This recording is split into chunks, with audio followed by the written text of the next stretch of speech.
Здравствуйте! Добро пожаловать на очередное видео, в котором мы с вами продолжим читать книгу «Богатый папа, бедный папа». Саламатсыздарбы? Дагы бир видео кош келиңиздер. Бул видеодо биз бай ата жана кедей ата деген китепти улантабыз. Буга чейинки видеонун шилтемесин таштап коем. Эгер муну биринчи жолу көрүп аткан болсоңуздар, буга чейинкилерин көрүп келсеңиздер болот. Продолжим. Вместо того, чтобы просто принимать или отвергать мнение одного или другого, я стал больше задумываться над их словами, сравнивать их и делать самостоятельный выбор. Проблема была в том, что богатый папа к тому времени еще не успел стать богатым, а бедный еще не успел стать бедным. Карьеры обоих только начинались, и обоим нужно было обеспечивать семьи. Но к деньгам они с самого начала относились по-разному. Вместо того, того деп жазылып турат, бирок того деп окуйбуз. Чтобы бул чы болуп калат. Негизи что деген чы-ты деп башталган тамгалар көбү, баарын айтпайм, бирок көбү ш болуп окулат. Чтобы просто принимать или отвергать, Ол и болуп калды. Отвергать мнение одного или другого. Бирөөсүнүн же экинчисинин пикирин кабыл алып же кабыл албагандын ордуна, жөн эле кабыл алып же кабыл албагандын ордуна, вместо того деген бир нерсенин ордуна, вместо того, чтобы просто деген жөн эле. Я стал больше задумываться над их словами. Мен алардын сөздөрүнүн үстүнөн, над деген бир нерсенин үстүнөн. Демек, алардын сөздөрүнүн үстүнөн көбүрөөк ойлонуп баштадым. Ошентип баштадым. Эмне кылып? Көбүрөөк ойлонуп баштадым алардын сөздөрүнүн үстүнөн. Сравнивать их и делать самостоятельный выбор. Аларды салыштырып, аларды сравнивать деген салыштыруу. Сравнивать их и делать самостоятельный выбор. Жана өз алдынча тандоону жасап баштадым. Проблема была в том, что богатый папа к тому времени еще не успел стать богатым. Проблема была в том. Маселе мында болду. Проблема деген маселе, проблема деп деле отурсак болот. Была в том, проблема в том деген мында болду. Бул баягы эле эреже, в том дебейбиз. Бул т болуп глухой болуп атат, д болгондо звонкий болмок. Ошондуктан в звонкий, т глухой, ошондо в ф болуп калат. В том деп окуйбуз. Проблема была в том. Маселе ушунда болчу. Бай ата ал ошол убакка келгенде, демек к тому времени ошол убакта же ошол убакка келгенде, мисалы үчүн к деген бул бир нерсеге дегенди билдирет да, бир нерсенин ичинде эмес, бир нерсеге. Ошол убакытка келгенде деп атат да. Али еще. Бул жерде еще деген Али деп которобуз. Али бай болгонго жетише эле. Еще не успел стать богатым. Али бай болгонго жетише эле. Ошондой эле мисалы үчүн еще дегендин башка мааниси деле бар. Дагы дегенди билдирет. Бирок ушул учурда мисалы үчүн Али бай болгонго жетише эле. А бедный еще не успел стать бедным. А кедей болгонго жетише эле. Али жетише эле. Балким мен башкача айтып атам, көп учурларда мен өзүмдүн билгенимдей, өзүмдүн билгеним негизинде айтып жаткан болушу мүмкүн, балким адабий, чыныгы адабий кыргыз тилинде башкача болуп калышы мүмкүн. Кечирим сурайм алдын ала. Карьеры обоих только начинались. Экөөнүн тең карьералары эми башталып жаткан эле. Карьера деген сөз билебиз. Обоих экөөнүн тең, экөөнүн тең карьералары только эми эле башталып жатышты эле. Көптүк түрдө. И обоим нужно было обеспечивать семьи. И обоим, обой деген мындай дуалга жабыштырган менен адаштырбагыла. Обоим бул оба деген экөө тең дегенди билдирет. Обоим ошол экөөнө тең, демек эки атага тең. Обоим нужно было обеспечивать семьи. Экөөнө тең үй бүлөлөрүнү камсыздаш керек эле. Нужно было керек эле. Но к деньгам, могул жерде да дагы ошол эле эреже, баягы звонкий глухой эрежеси, к деньгам деп атам да. Себеби бул но к деньгам. Мындай. К глухой, а бул звонкий. Бул дагы звонкий болуп калат. К деньгам они с самого начала относились по-разному. Бирок акчага алар с самого начала, эң башынан, самого деген эң деген, самый деген эң деген, самый большой, эң чоң, самый великий, эң улуу. С самого начала, эң башынан ар кандай, ар түрдүү мамиле кылышчу. Относиться деген мамиле кылуу. Бир нерсеге мамиле кылуу. Дальше окуйбуз эми. Например, один говорил: в любви к деньгам корень всех зол. А второй: корень всех зол в отсутствии денег. Аябай кызыктуу экен, ушуну ушу жерде эле которуп коеюн. Мисалы бирөөсү айтчу. Например, бул мисалы один бирөөсү говорил, айтчу. В любви к деньгам корень всех зол. Акчаларга сүйүүдө бүт жамандыктын тамыры. Демек, акчаны сүйүү бүт жамандыктын тарыхы деген мааниде экен да. А второй, экинчиси болсо, корень всех зол, бүт жамандыктын тамыры в отсутствии денег. Акчанын жоктугунда, в отсутствии деген бир нерсенин жоктугу, бир нерсенин ал жерде эмес экендиги. В отсутствии денег. Акчанын жоктугунда. Интересно, будем читать дальше. Кызыктуу. Дальше окуйбуз. В детстве мне было очень сложно жить под влиянием двух авторитетных отцов. Я хотел быть хорошим и послушным сыном, но они говорили противоположные вещи.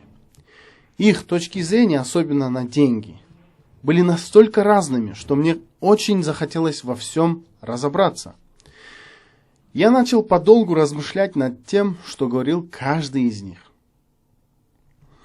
В детстве мне было очень сложно жить под влиянием двух авторитетных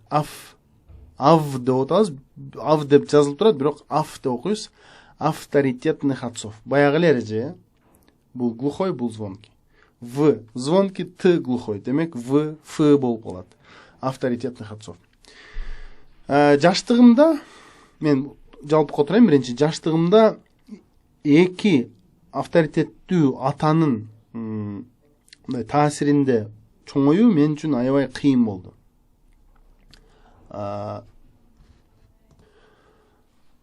В детстве, жаштыгымда, мне болду очень сложно, аябай кыйын, аябай татаал. Эмне кылуу было сложно? Жить, жашоо. Эмненин астында? Под деген бул бир нерсенин астында. Например, мои ноги под столом. Менин буттарым азыр столдун астында. Демек, кыйын болду жашаганга под влиянием. Влияние бул таасир, бир нерсенин таасири. Демек, бийликтин астында, под влиянием двух авторитетных отцов. эки бийликтин эки ушундай мааниде берип атат. Бирок влияние деген бийлик дегенди билдирбейт. Влияние деген таасир. Эки авторитеттүү атанын таасиринин астында. Я хотел быть хорошим и послушным сыном. Мен жакшы жана кулак салган уул болгум келчү. Я хотел быть. Мен болгум келди эле. Быть, болуу, каалоо хотел. Хорошим, жакшы, и послушным. Послушный деген кулак салган. Айтканды кылган. Сыном. Кем, чем, творительный падеж. Кем? Сыном. Кем мне хотелось быть хорошим и послушным? Сыном. Уул болгум келди эле. Но они говорили противоположные вещи. Бул сөздү уже жаттап калдык, Бирок алар карама каршы нерселерди, нерселерди айтышчу. Карама каршы нерселерди айтышчу. Их точки зрения, особенно на деньги, были настолько разными, что мне очень захотелось во всем разобраться. Алардын ой пикири бизди көргөндөрдүн бирөө жазып кеткен эле акыркы видеолордо. Көз караш, точка зрения, да? Негизи точка зрения деген, мисалы үчүн, точка деген бир жер, зрение деген бул мындай көрүнүш. Бир точкадан көрүнүш. Демек, ошондо эмне болуп калат? Көз караш болуп калат, да? Мисалы үчүн бир тараптан бирөөнүн көз карашы бул жакта. Демек, точки зрения деген ошол көз караштар. Их точки зрения, алардын пикири же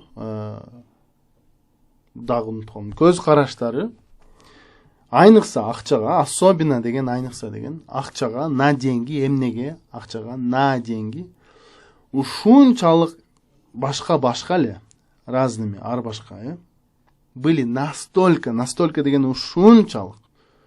Мисалы үчүн, мынтип айтсам болот да, я вчера настолько устал, что пришел и сразу уснул. Мен кече ушунчалык чарчадым, келип сразу уктап калдым.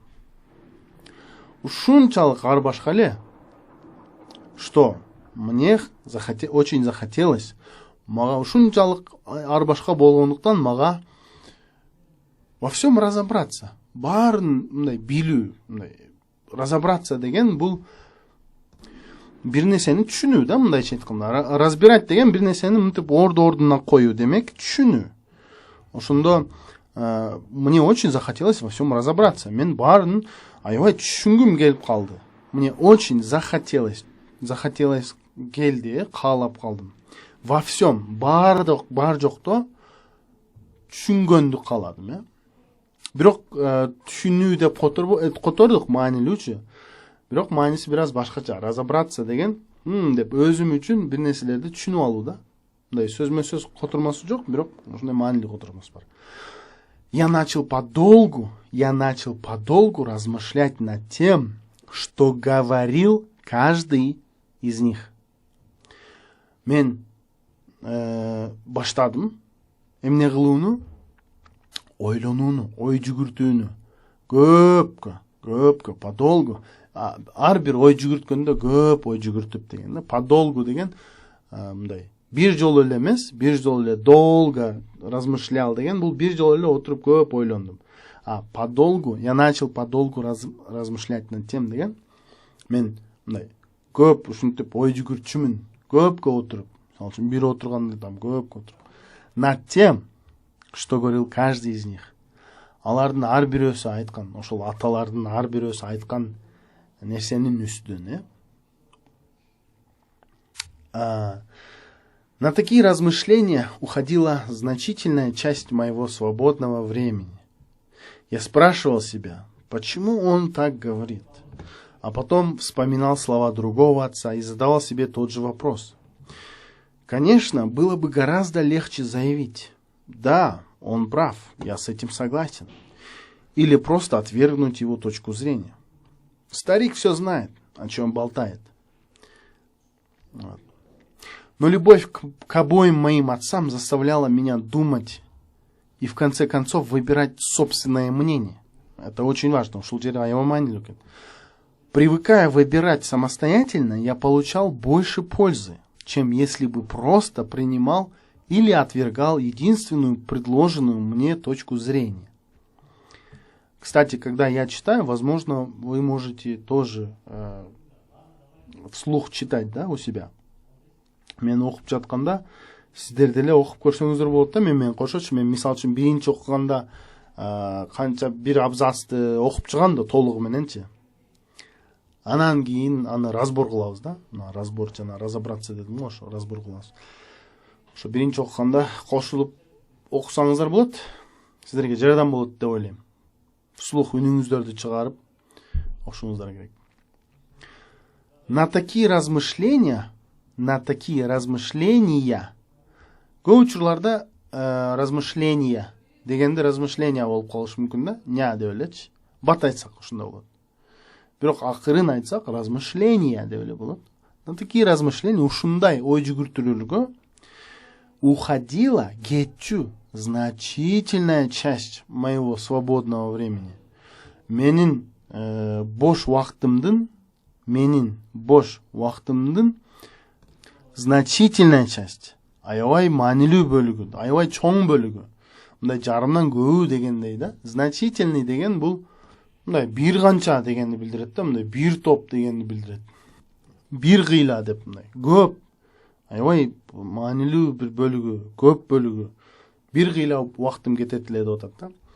Я спрашивал себя, мен өзүмдөн сурачумун. Спрашивал. Спросил, один раз спросил. Эгер спросил болгондо бир жолу эле сурадым. А спрашивал, көп сурачумун. Өзүмдөн көп сурачумун. Почему он так говорит? Ал эмнеге антип айтып атат? Почему? Эмнеге ал он так антип говорит, айтып жатат. А потом вспоминал слова другого отца и задавал себе тот же вопрос. Анан кийин кийинки атамдын сөздөрүн эстеп, өзүмө ошол эле суроону берчүмүн. Вспоминал, эстечүмүн. Задавал, берчүмүн. Задал бул бир жолу бердим, вспомнил бул бир жолу эстедим. А вспоминал, задавал, эстечүмүн, берчүмүн. Өзүмө задавать деген бул суроо берүү.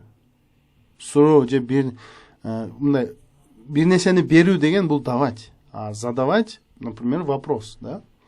Себе тот же вопрос, ошол эле суроону берчүмүн. Конечно, было бы гораздо легче заявить. Албетте, было бы гораздо легче. Өтө эле оңой болмок, было бы, болмок. Өтө эле оңой, заявить. Айтып киргенге. Мынтип. Өзүңө айтып же бирөөгө айтып киргенге. Да, он прав. Ооба, ал туура айтып атат. Айтып атат деген жазган жок, бирок мен маанилүү которутам. Да, он прав. Ооба, ал туура. Я с этим, мындай, я с этим деп айтпайбыз, а я с этим деп кош окуйбуз. Я с этим согласен. Мен бул менен макулмун. Мен бул менен кошуламын. С этим деген, ушул ой менен дегенди билдирип атат да. Или просто отвергнуть его точку зрения. Мына сөздөрдү билебиз, бат эле котором.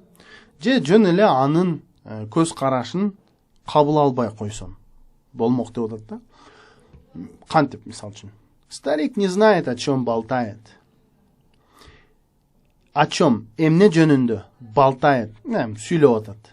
Эмне жөнүндө былжырап атат деген ойду да берет. Болтает дегенчи. Эмне жөнүндө былжырап атат, ал чал өзү билбейт. Старик не знает. Чал билбейт эмне жөнүндө былжырап атканын. Деп анын точка зрениясын, анын көз карашын кабыл албай койсом болмок дейт. Но любовь к обоим моим отцам, бирок аталарымның екеуіне тең болған сүйім к кимге? Обоим моим отцам. Аталарымның екеуіне тең болған сүйім заставляла меня думать. Мені ойландырчылы. Мені мындай заставляла меня думать деген мындай bir нерсеге түрткі кылчылы да. Заставлять деген bir нерсени бирөөнүн мындай өзүнүн макулдуксуз bir нерсеге түртүү. Зордоо дегендей да мындай. Меня думать и в конце концов анан аягында выбирать собственное мнение. Өзүңдүн жеке пикириңди тандоого түртчү да. Ушул сүйүү. Аталарга болгон сүйүү ушинтип ойлондурчу экен да аныч. Анан аягында өзүнүн пикирин тандатчу экен. Привыкая выбирать самостоятельно, өз алдымча тандап адатка айланып, мындай маанилүү отургондо өз алдымча тандаганым адатка айланып, же өз алдымча тандаганга көнүп, привыкать деген көнүү, бир нерсеге көнүү, привыкать выбирать, я получал больше пользы. Мен көбүрөөк пайда алчумун. Получал больше, көбүрөөк пользы, пайда.